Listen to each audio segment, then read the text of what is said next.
Good afternoon, gentlemen. Good afternoon, how are you? Very well. Let us also commend CxO Global for taking such a brilliant initiative and putting together a future-ready conference for all our knowledge. I'm going to give a special shout out to Mr. Kamal Masroor and his team for yet again putting together a brilliant summit. And without further ado, let me introduce the panel for today. So we're going to be talking about the next wave of technology and AI. And to give you a whole well-rounded approach and hearing from different stakeholders, we decided to involve three key stakeholders. So we've got Mr. Mohammad Sear, who's digital government and public sector consulting leader in the MENA region at EY. Then we've got Mr. Syed Ahsun. He's the Deputy CTO at Red Tone Digital Services. And I'm proud to say that we've got Mr. Mohammad Bilal Abbasi. He's the Director IT from the Ministry of Information, Technology and Telecommunication joining us. So we're going to be having a great discussion today with all three of you. So my first question is going to be for Mr. Mohammad Bilal Abbasi. So from the perspective of sitting in the government, how do you think technology has changed in the past? Like, what do we see now? We've seen a great shift after the pandemic. Thank you very much, everyone. I hope I am audible. So first of all, thank you very much for inviting. And I mean, it's a proud moment for you guys for pulling out such an amazing show. And at the same time, it gives us an opportunity to talk to you all and share that what exactly we have done so far and where do we see that things are going in terms of a digital landscape. If you have recently seen that government has taken up this Digital Pakistan plan, and we see that there are a lot of activities going on. So I'll tell you a couple of important things which we have done in Ministry of IT, which are actually helping this whole digital transformation exercise, and then what our departments are doing and how we are actually motivating the private sector to come up with the solutions which can be adopted, not just in the government side, but towards the citizen side as well. The primary responsibility of Ministry of IT is to come up with the legislation, policies, and regulations which are business friendly, which are supportive to the citizens. So in that scenario, we came up with initially a cybersecurity policy, which was accepted by the cabinet, and then subsequently there are a lot of actions already in progress by different departments of Ministry of Information Technology. At the same time, we feel that there is a dire requirement of a cloud policy. And considering this part, we drafted a policy that is a cloud policy. We shared it with the private sector. We got the feedback and we have finalized that policy. Now, the crux of that policy is that, we have to give the government business to the private sector. Now we are kind of inviting private sector to come up and set up their CSPs in Pakistan so that we can dish out the government business to those CSPs. We are setting up a cloud office, which is going to facilitate the government departments as well as the CSPs. At the same time, privacy has been an important issue. And we have seen that privacy, the more and more you're going digital, every citizen's data is exposed to different platforms. So there are lots of controllers across the globe within Pakistan and outside Pakistan. And then there are a lot of processes which are actually processing that data. So what are the rights of the citizens? We have actually we've managed to draft a bill for that. And subsequently, we put that draft online and we have received feedback from different organizations And these organizations have actually given the comments that, okay, these are the best practices which needs to be incorporated. We're hoping that this bill will be out of Ministry of IT in 2 weeks. Other than that, we are also working on AI policy and blockchain policy as well. These policies will be ready in almost 2 months' time. Considering this part, these are the policy matters which we have taken up in Ministry of IT, but at the same time, we feel that there are lots of action required on these policies as well. So we have specialized organization working under us. For example, we see that connectivity is an important part. Without connectivity, we won't be able to actually run the services, whether it's AI or simple transformational services, digital transformational services, we won't be able to do that. So that's why we have an organization called as Universal Services Fund, which is providing these services to unserved and underserved areas as well. They are actually providing the GSM services. At the same time, we have an organization called as National Information Technology Board, which is mandated with the e-governance portfolio.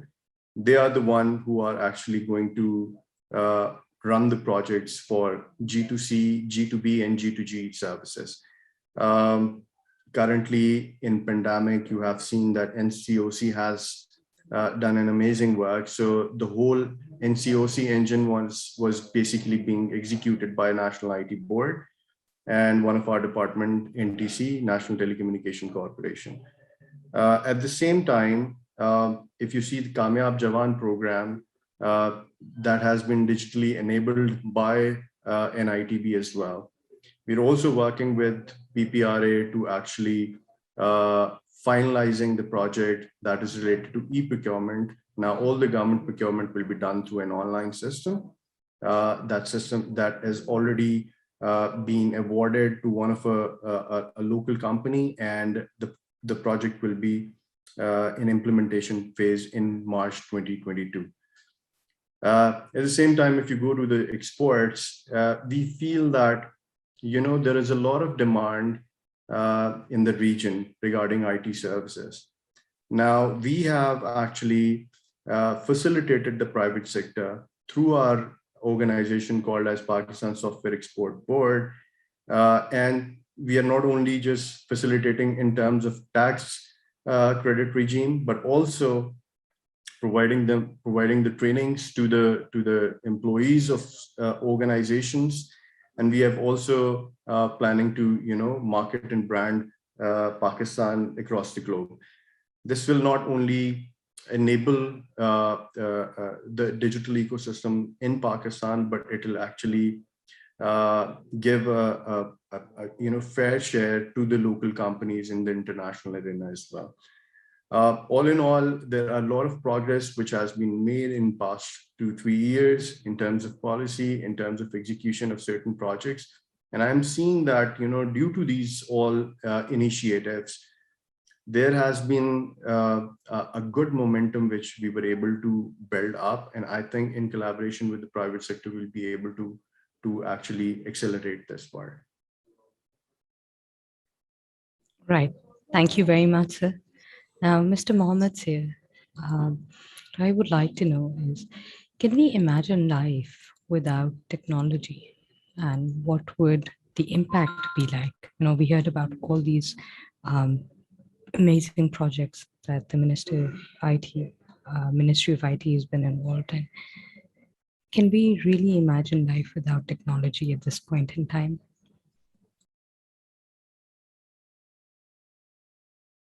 You need to unmute your mic, please. First of all, sir, you need to unmute your mic. I can't hear you. Can you hear me now? I can. Perfect. Just wanted to say first hello to everyone and salam alaikum, and thank you for having me on this really strategic panel discussion. It's a very important topic that is shaping and affecting all of our lives today, and will go continuing over the next years.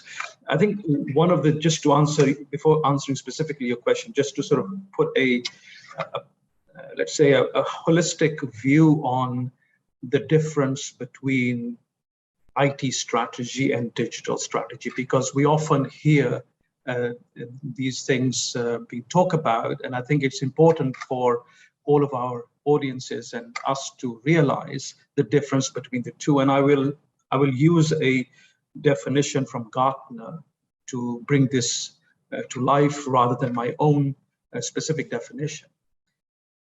When we think about IT strategy, it is actually a technical answer to a business question. And that question is, how will IT help the business win or the organization win or operate?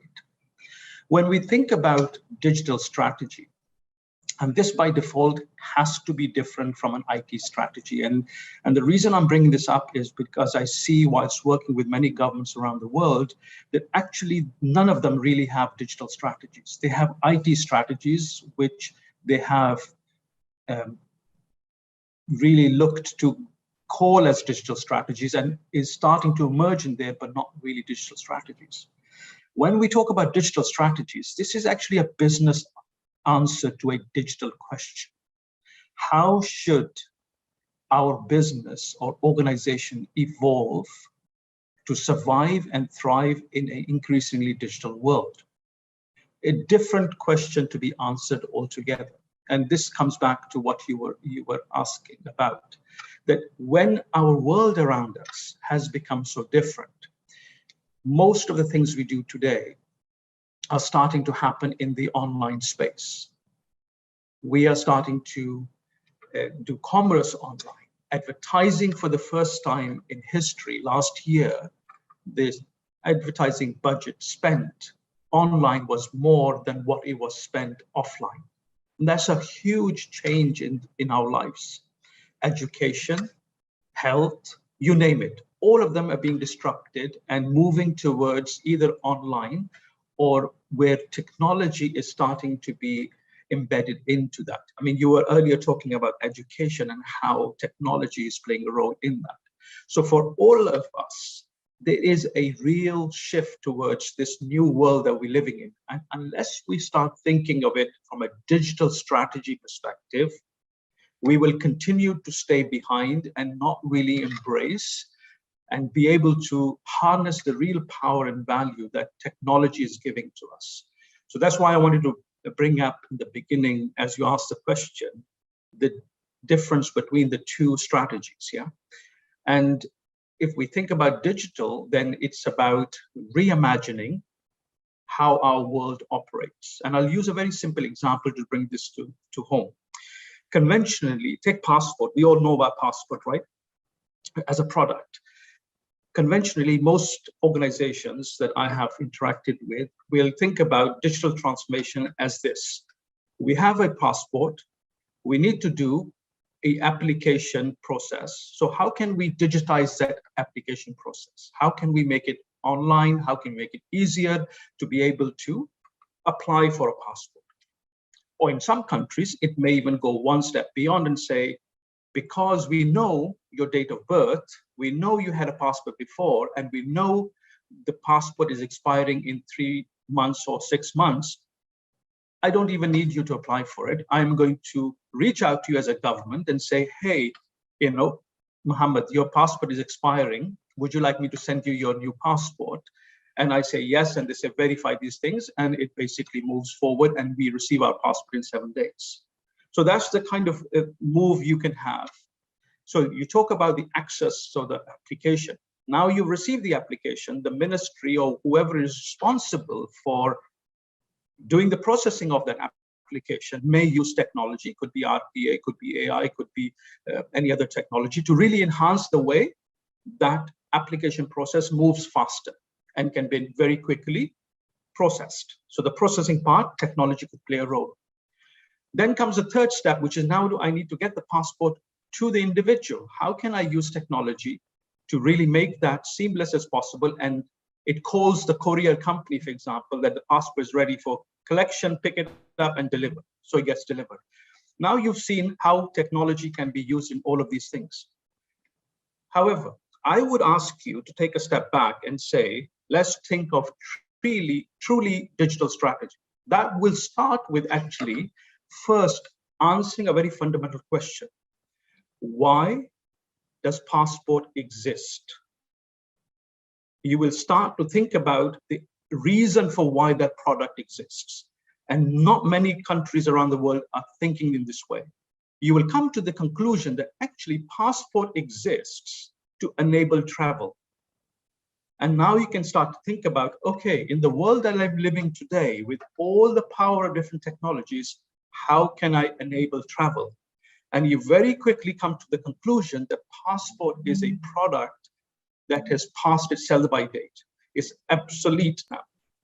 Absolutely. You can enable travel through facial recognition, through biometrics. So it's a different business problem you need to solve for, not looking at digitizing the whole process of how you apply and receive a passport, if you understand what I mean.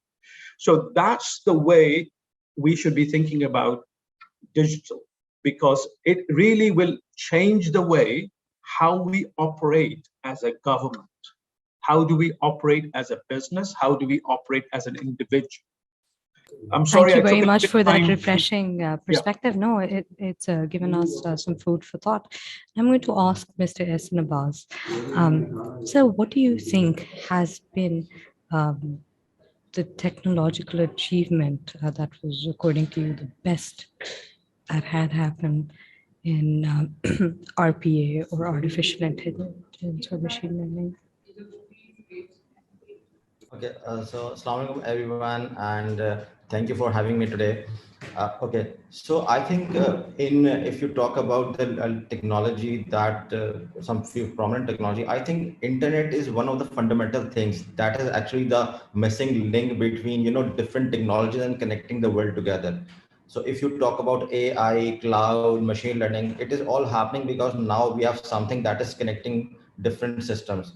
So in my opinion, I think that is one of the biggest thing. The next thing that I also think about is mostly like the interfaces that you interact with the human world. So how do you convert that physical data into digital data, and then you are processing it through different mechanisms. So I think these are the two things that are now very prominent. Right. Thank you, Mr. Ahsun. From the Ministry of IT, we've got Mr. Mohammad Bilal. And so my question to you is, again, you did mention the amazing work that USF is doing, but a lot of times, since I'm working in this sector in particular, we do face the problem that there is a lot of digital inequality and digital divide. So, case in point, if you want to digitize a school in in a piece of land in the northern areas, you don't even have connectivity there. So how can these children who are literally the future of our country and the future of work in Pakistan come at par with the rest of the world when we don't even have that kind of equality in terms of the internet or digital? I know you're working towards a lot of policies, but my question to you is, where do you see the challenges in the implementation?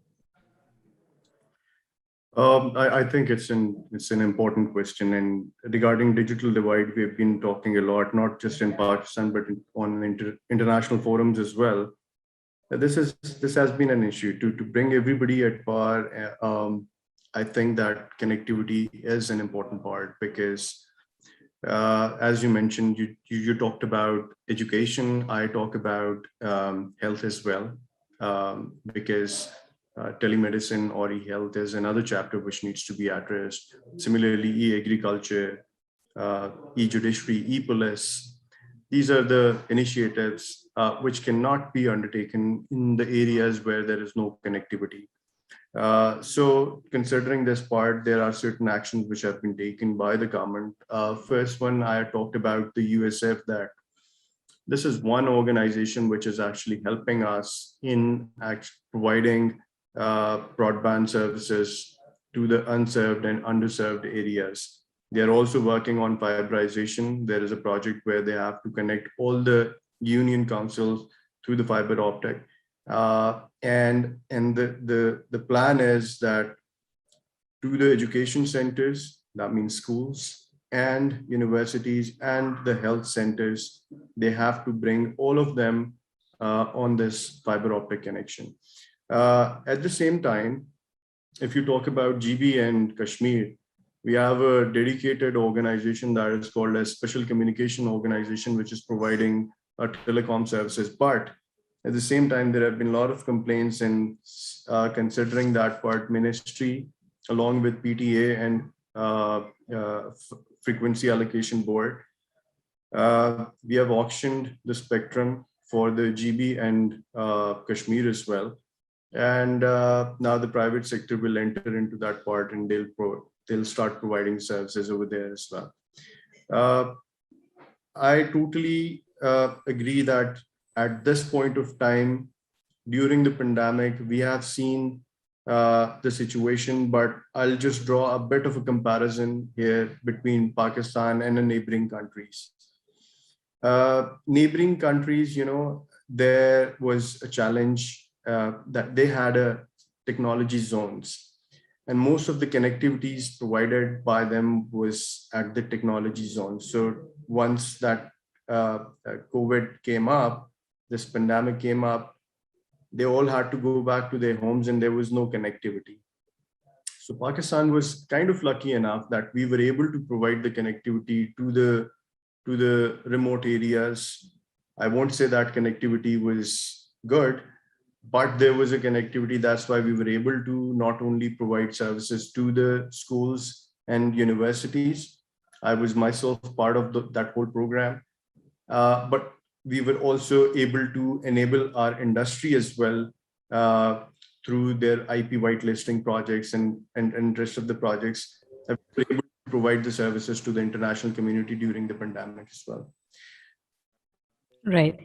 Sir, just going to add here that a lot of, international companies, especially in the IT telecom sector, in terms of, even data hubs, were interested in investing in Pakistan. We heard a lot of news with the announcement of the STZAs. So could you update us on where that's going at and what we can anticipate, what exciting things we can anticipate in the future?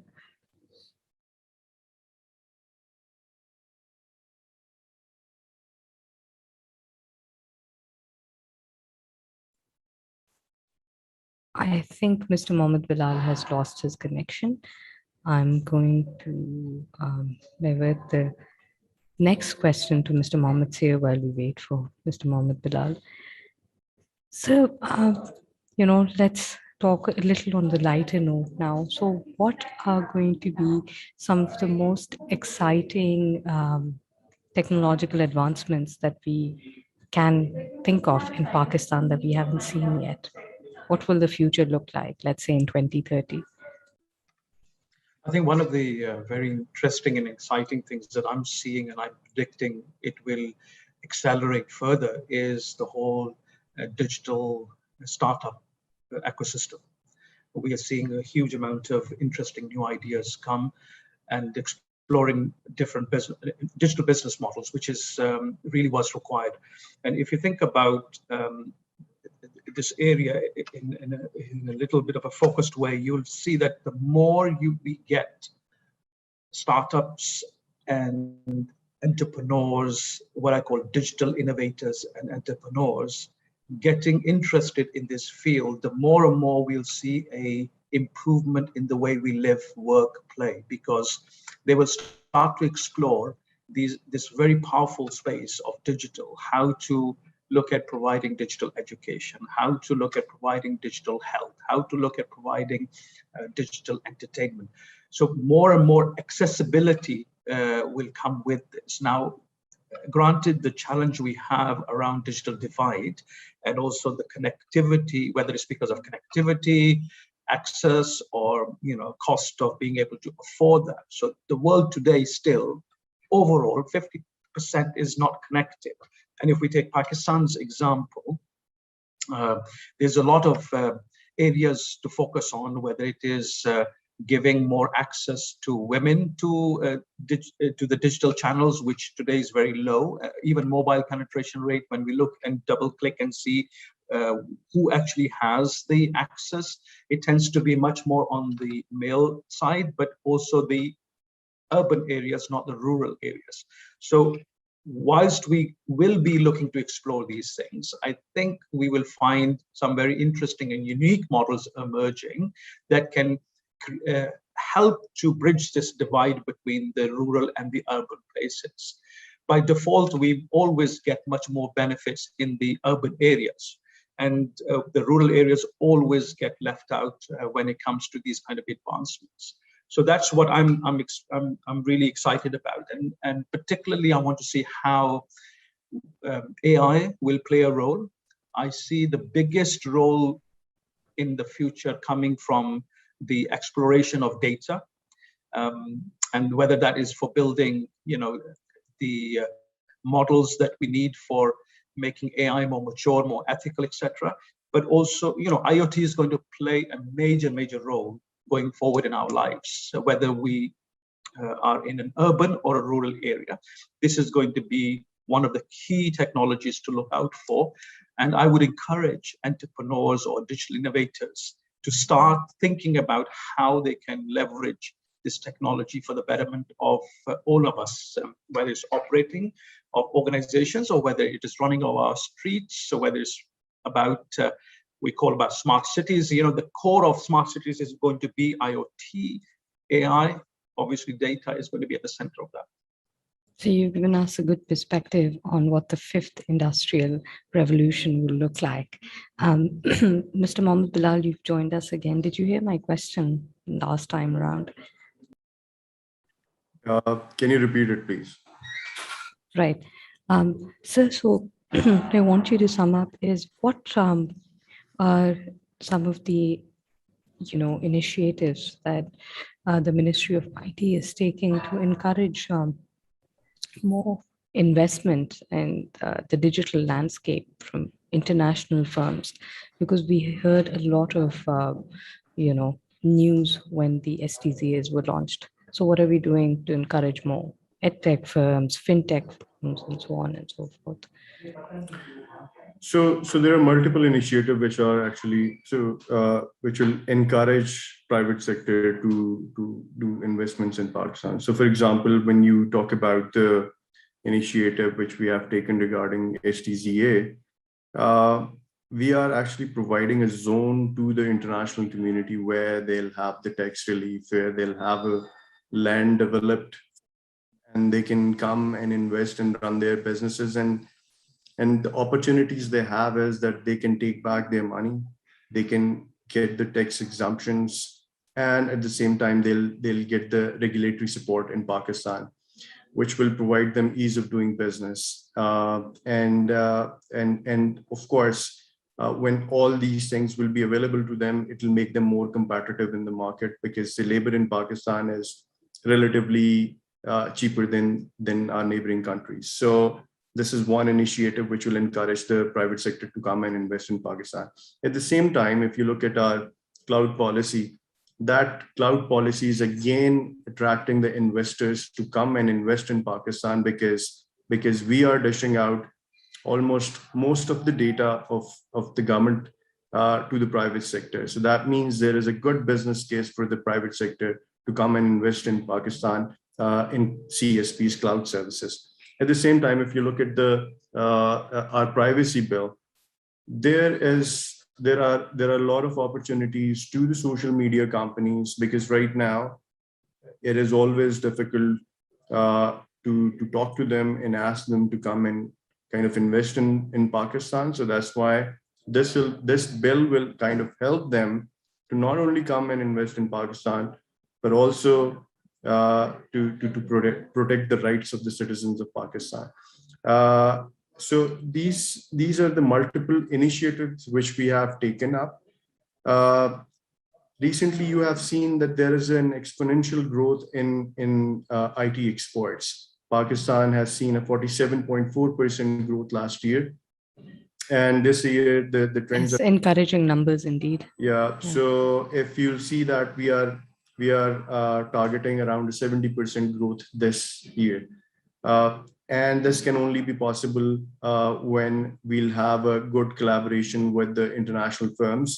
And we have seen that lots of organizations, be it Amazon, be it Google, IBM, and the rest of the organization, they are actually trying to set up their businesses in Pakistan. IBM already has a set their business in Pakistan. They want to expand it even further.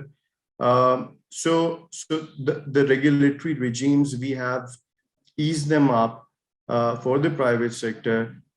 This is an encouraging sign that we want to do business with the international community, and we are encouraging them to come to Pakistan, put Pakistan into your priority list, and we'll definitely facilitate your businesses. And eventually, this is going to be a win-win situation for all of us. Right. Thank you very much, sir. Mr. Ahsun Abbas. So, why do you think businesses these days are focusing on a product-based strategy? Okay, so before answering this question, I'll just go back to what both gentlemen were talking about, like, the rural areas with the coverage. So I would see after the pandemic, I think even Pakistan has accelerated its growth and, the technology. I can see that now people are coming in Pakistan with an investment, with more options in technology, even in AI and even in cloud. For example, we recently announced a partnership with OneWeb, which is a low Earth orbit satellite, and we are targeting that to see live in first quarter of the next year, coming year. So that is something that you will see that we are starting to solve the problems that we are having right now in Pakistan. So once you are getting the connectivity to these places, then you will be building up all your services and products on top of that. Similarly, when Mr. Bilal was talking about the cloud policy, so people are coming in Pakistan for cloud. They have been working for a long time. Now they are, rapidly building up their services. We were just working with PSAB on the cloud. So I can see a lot of companies now coming with their own local clouds as well as international clouds within Pakistan, offering Google and Amazon. So this is where we see now the challenge that even the government has is the privacy. So how do you give them a balance between automated technology and while keeping and maintaining their privacy? On top of that, you can see now we are working on the security, the SSL certificates, and the tunnel. But you are also hearing about, when you're talking about the fifth wave, then you have a answer of we are also working on quantum computers, right? So what happens when the quantum computers will be in? Your security keys that are you are currently using, they are just going to be obsolete, because that kind of a supercomputer is actually going to, decrypt all the data very quickly. So there will be more challenges with that technology, and you will be, using more complex method of securing your data and your privacy. So, this is like a continuous problem. Absolutely. It's very interesting that you mentioned Now, quantum coming back to the computers. question Right. about the product, I would say that it's more like a business problem, because when you are focusing on one product, then if you talk about in a private sector's perspective, so it has a limited pool of resources, and they have to decide how do they invest in a particular product or maybe a lot of products. So I think the best way is always to work on one product and perfect it, instead of exhausting your resources in different domains and getting a multiple half-cooked products. So I think that is one of the key factors. And similarly, if you think the companies that are actually working with certain products in AI, they are at a better technology level instead of the companies that are doing everything. Right. So thank you. And I was just going to mention one thing, since you mentioned quantum computing. How far is quantum internet? I hope we can see it one day, and I'm sure we are not raising terminators. Right. Thank you. I was reading this report the other day. It said 13 years is what's predicted. So it will take exciting times indeed. Thank you very much. And Mr. Mohammad here. Unfortunately, we're running out of time, and I would like to hear your final few comments on today's discussion. Yeah, just a couple of things to keep in mind. I think Pakistan is at a very interesting stage in its in its growth towards leveraging digital technologies, it will continue to require the supply side to be managed well. So how do we make sure that we create the future thinkers, digital entrepreneurs and innovators continuously? And how do we make sure that we are not just going to anchor ourselves on the here and now? Because you just mentioned a couple of things, which is futuristic technologies. And generally, those countries which have been exponential in their growth have been working on three horizons. They've been working on the here and now. Okay, we need, for example, AI now, so we need to build capability from our supply side, and we need to also invest in those spaces because it's here and now is happening. But they're also looking at what's next. Next is something like the 10 to 15 years horizon you talk about. So they are investing, and this is where the role of governments come in quite particularly. How do you stimulate the futuristic thinking, the R&D around the next kind of things? And the universities in particular, how do you build some of these capabilities and people that come out from the supply side with this knowledge? But the most important is the beyond. What is it that's going to happen in the next 25, 30, 50 years? Are we investing any time thinking about that? How are we going to take a leapfrog and build capability in a space that nobody has today? So it gives us a strategic advantage.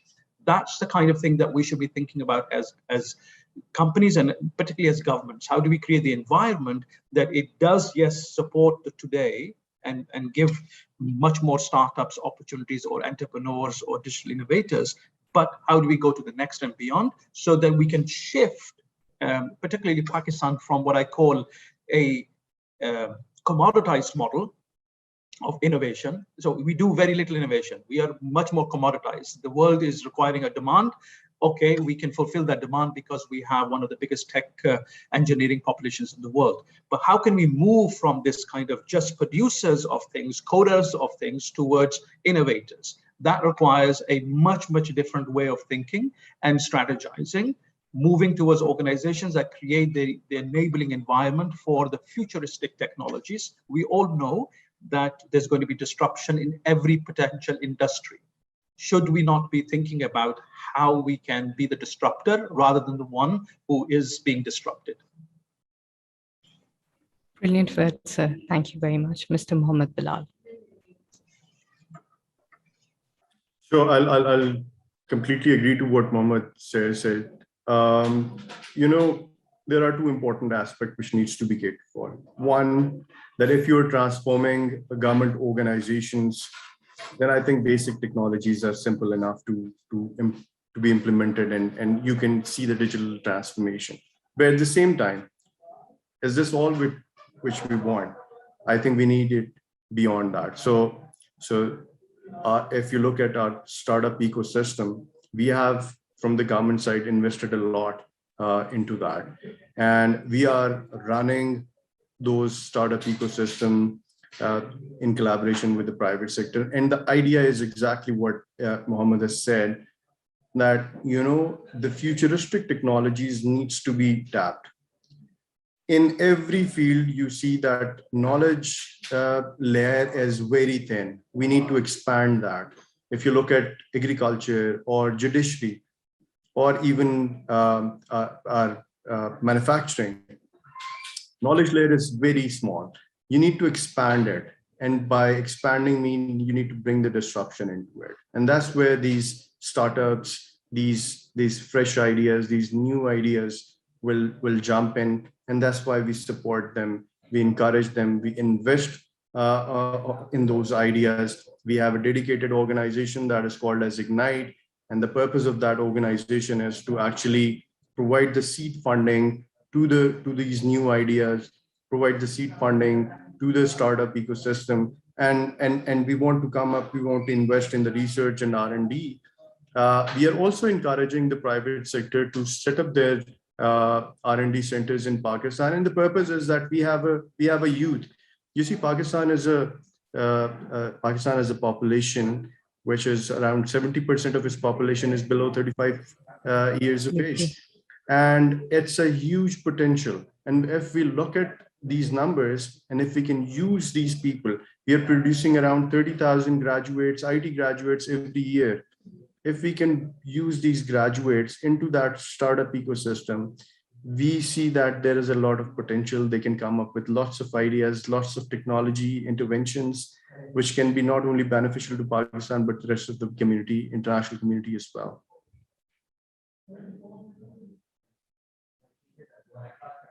Answer, you're mute. Thank you very much, gentlemen. With that, we're going to end the panel discussion for today. Thank you very much for your time. And my takeaway from all of this is just the fact that whether it's the private sector, whether it's the governments that are involved, the next wave of technology and AI is here and it's now. We just need to focus on a couple of things from what the gentleman said. Is it ethical? Is it safe? Is it scalable? And will it be sustainable? So thank you for your time. Keep watching. And that's all for now. Thank you. Thank you. Thank you very much.